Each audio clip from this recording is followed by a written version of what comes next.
In today's video, we're going to look at my survival kit. This is what I carry with me. Try not to use it. I hope I never have to use it. In any survival kit, a true survival kit, not a 72-hour bag, not a bug out bag, but a survival kit, something that you can keep on you in case you get lost, hurt, that will do the things that needs to be done to make sure that you are able to be found and rescued. But we'll open this up, get everything out, and set it out here on the Ocean, and we'll be back with you shortly. We have the contents of our kit laid out. We've got the Ocean out on the old table, and one of the first things that we want to look at as far as what you need in a kit. Now, as we've said before, we want to reiterate, we hope that you never have to use this. This is a kit that is just made to preserve your life, and that's it. It's not for camping, it's not for comfort. It's just to make sure if you get hurt or lost or wounded in the woods or anywhere, that you have the basic essentials that you need to maintain somewhat of a lifestyle to either where you can do self-extraction or hopefully where you will be found. One of the first things that we have is a cutting tool, and this is just an old open nail. This is they're cheap, but for the money you can't beat them. This is a carbon blade, so you have to have, you have to take care of it. But it is a great little blade. All you do is you just open it up, and they're taut, but it has a little lock right here, and see if you can get that. But you twist that lock, and this keeps it from coming down. So it's just kind of a little safety device. But these things are razor sharp, and they come razor sharp, and they're easy to sharpen. So with this carbon, I can actually use it for different things. I can use it for a cutting tool, but I also can use it for fire starting. If you think of a flint and steel, so all I'd have to find is a piece of a flint out, and if I had some type of char cloth, then I could get a fire with that. So that's one of the things that I definitely keep. And char cloth is one of the things that we have. We don't have it actually in my fire kit because we've used it for something else. But and we can do a video on how to make char cloth. But this is just another cutting tool. The next cutting tool I have is, and most of you have always seen these, wire saws.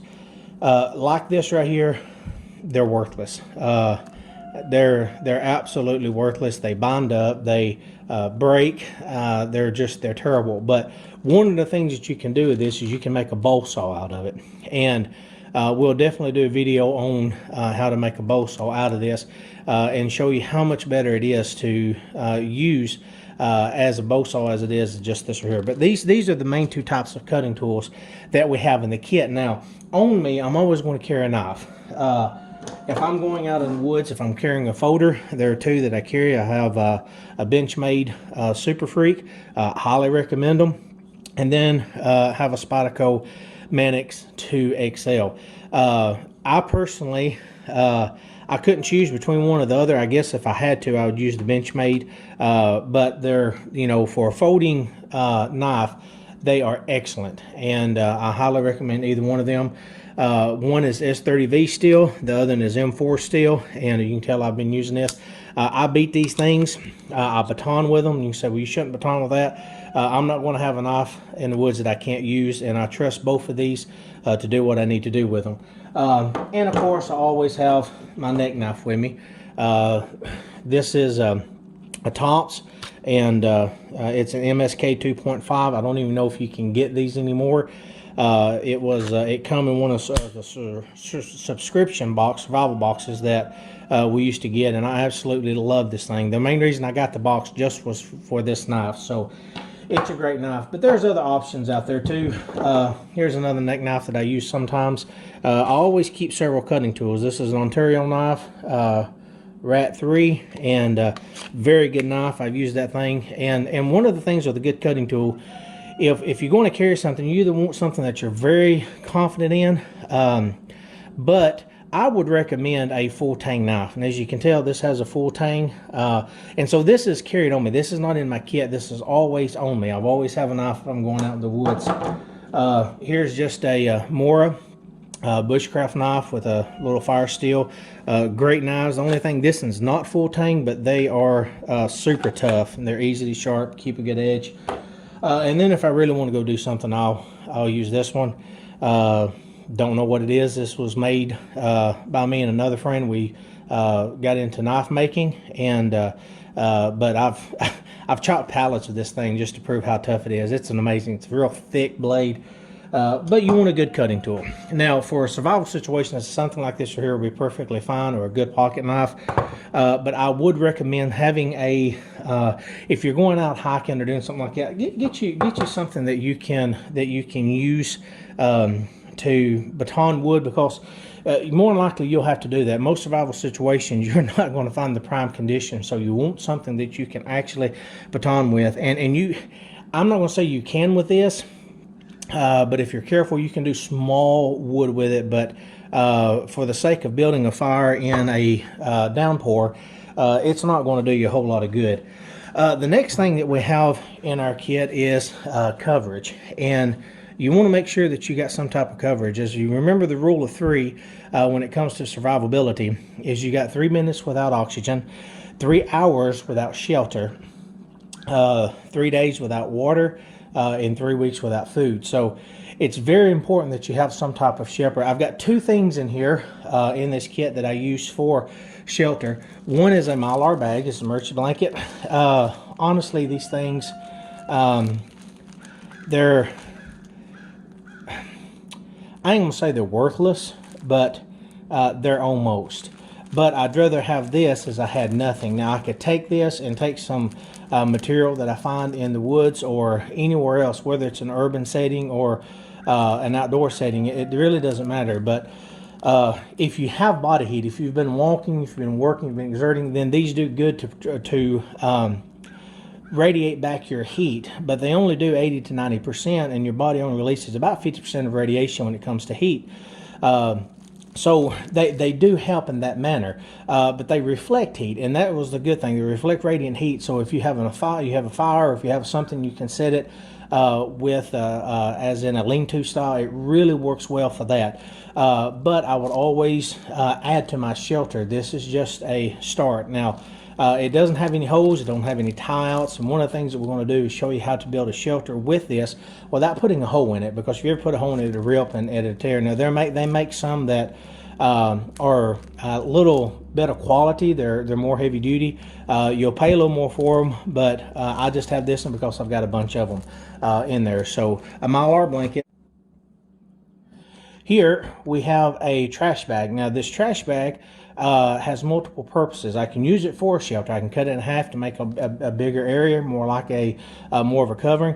But more likely I wouldn't do that. That's the reason I have the Mylar blanket. But with this, I can make a loft. I can make a bed out of it. I can make a poncho out of it. Collect water out of it. I can do so many things with the trash bag that it's an essential for a survival item. And it is thick. It takes up quite a bit of room, but it's worth having. You can take and fill this with leaves or fill it with grass, and you get a great loft. And so that convection from the ground, it doesn't suck the heat out of you. So that right there is definitely a must in any kit. Is the largest trash bag, durable trash bag that you can get, and so that's very important. The next is combustion. Now, I have multiple ways to make sure I can start a fire, because, as I said, with the Mylar blanket, I want to make sure that I have a fire to keep that radiant heat in around me. And so, of course, in my fire kit, I keep a little tin. This tin can be used not only to store everything in, but I'm able to make char cloth out of it. And if I make char cloth with my knife, with flint and steel, with anything, all I need is just a spark to get an ember to blow in a bird nest. So I have this, and inside this I have my flint and steel. One of the things that I have is I keep with me, we've got this is just a survival card, and we'll look at them later, but I keep it for arrow lens. These are here if I have some sun. If I've got char cloth, very quickly I can get a ember with it. Of course, fire still got a little razor blade in there, but I keep most everything in it. I took a lot of it out to be able to show everyone today. And then I have the Uco Survival Matches. You can find these pretty much anywhere. They are windproof and waterproof. The only thing is they burn up quick. And if the strikers inside gets wet or you lose them, then they're very, very difficult to use, if almost impossible. And then of course I have a little ferro rod. This is an Exotac. It's a good little rod. It's small, it throws some great sparks, and so I keep it in here also. Don't take up any room. The other thing that you notice is I have a big lighter. Don't buy a cheap one. Get something that's going to last and be durable and sturdy.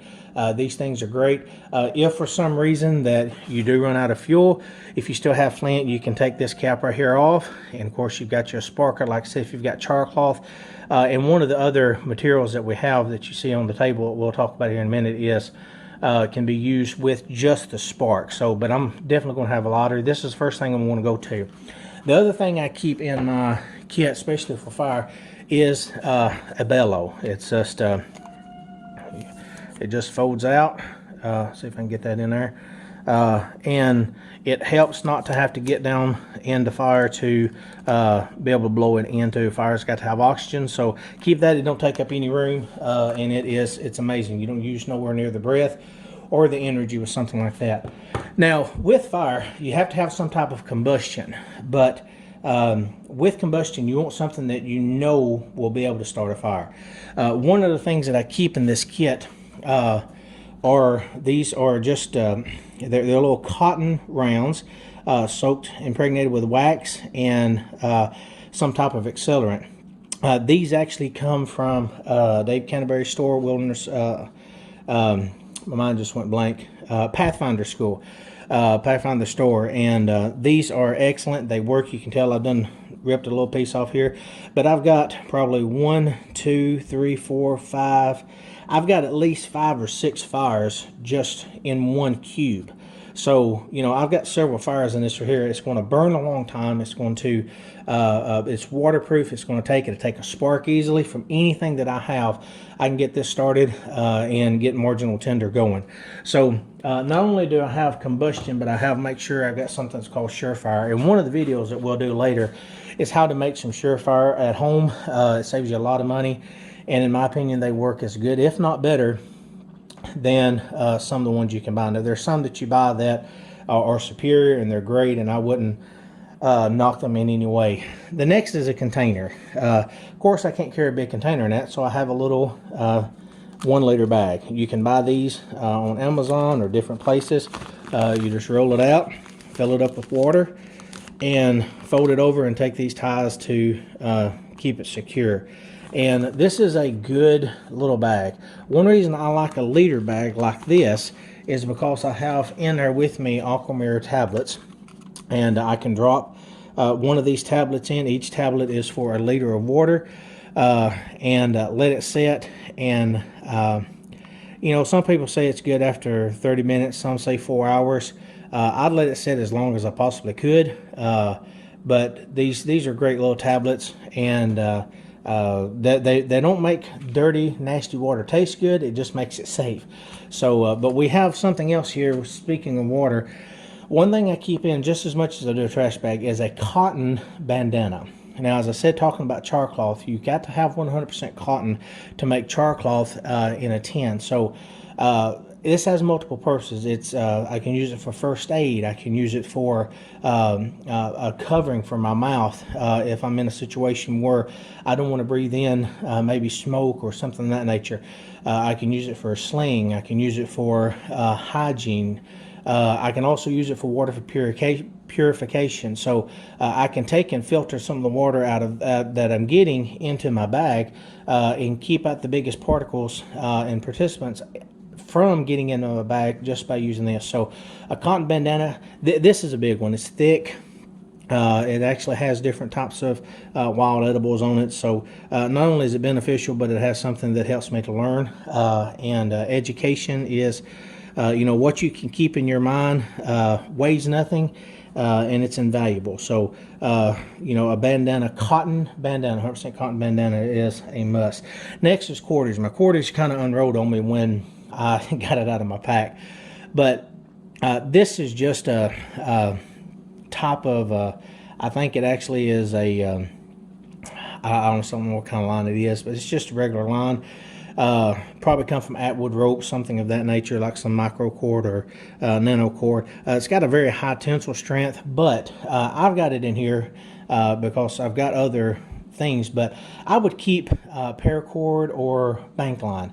Number 36 tarred bank line is by far one of my favorite types of cordage to have, and I make sure I've got enough of it to do what I need, and we'll show you how to use a lot of this stuff in with what we have. Of course, I have a little fishing kit here. You can say, well, there's nothing but string on that. Well, if you'll notice back here, I have some tinfoil. This tinfoil takes up no room. It gives me a base. If the ground is wet, I can put this down and put my tinder on top of it to get a fire, and it just makes getting a fire going so much easier to have a good dry base. I can use it for a windbreak. I can use it for, actually I can make a little cup out of it. It's heavy duty, so you want a very heavy duty type of tinfoil. But also in here I have hooks, sinkers, and I use these with my fishing kit. If I am at a place where I can get some food, then I have that to use with my fishing line. And not only that, it's just extra cordage that I can use for something, and it doesn't take up. I just have it on this because it came like that in a little kit that I got, and I thought, well, hey, I'll just keep it. Nothing else. I've got some dry tinder I can shave off to get a fire going. So we've got that. But you know, your main 5 C's: you want a cutting tool, you want cordage, you want cover, you want a container, and you want combustion. And so we've got those here. Now there's a couple of other things that we have. If you have a big enough place or kit that you might want, and that's a compass. Get you a good compass. You know, even if you don't know how to read a compass or use a compass, they're still handy to have. Mine has a movable bezel, and that's very important for me because I can set it, you know, where I want it. It doesn't matter which way that I'm going, as long as I keep, you know, we're facing south now, or let me get my bearings. We're facing west now, so north is off to our right. But as long as I can keep that in that little, I don't know if you can see the little arrow there. Let me move it just a little bit. Maybe if I put my hand behind it. But there's a little arrow on this the bezel, and as long as I'm walking, I can keep that, and I can look down at it, keep it straight, and I don't have to keep looking all the time, or have to make sure I'm going straight. I can just kind of look at that. But there's so many different other you know, purposes for it. It has a mirror on it. I can use it for singling. I can use it for first aid if I need to find something or look at something. It's got a good snap on it, and this is a you know, a good compass, and I'd recommend a good compass if you have the ability. This I have on my pack because it takes up no room, but you want some type of candle, and I have just a little light here. It's not bright, it's not going to light up anything, but if I need to maybe just look at something at night, then I can. And a whistle. This is the one thing that I would most definitely in any survival kit, especially for kids or for anyone. And the reason is I can take very little energy and make a very distinct sound, especially if I do it in groups of 3. 3 is a universal signal for distress or for help. But this whistle, if I tried to yell for 15 or 20 minutes, my voice would get hoarse. And so, you know, it could be the middle of the night, it could be 1 or 2 in the morning, and about 100, 200 yards away, I can see lights. I can hear people calling my name. They're searching for me, but I'm at the bottom of the hill or next to a stream, and I've yelled so much trying to get help that I can't, my voice is not loud enough to reach them. I can take this though and exert very little energy and make sure that someone hears me to be able to find out and to locate my position to find me. So this is a must, in my opinion, is a whistle for a survival kit. As I said, I have a little light. Here's just some extra hooks. I can use them for so many different things. Take the fishing line. I mean, I could actually sew with them if I needed to. Now, one of the other things that I don't have on the table, and we've talked about this with cutting tools, is maybe a multi-tool. You know, and it depends on what you want, but a good multi-tool is invaluable to have in a survival situation because there's so much you can do with it. Most multi-tools come with a saw with a good, you know, decent knife. Depends on what kind of multi-tool you have. Not only that, they have the ability to, they have pliers, and with those pliers, like I said, I could take and do some sewing if I need to, or do some patching of my clothes, or whatever it is that I need to do, even first aid if it come down to it.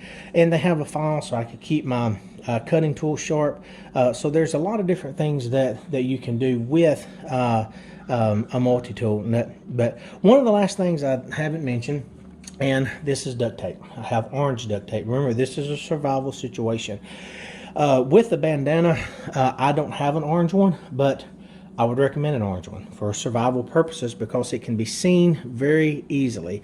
You want something that contrasts with your surroundings.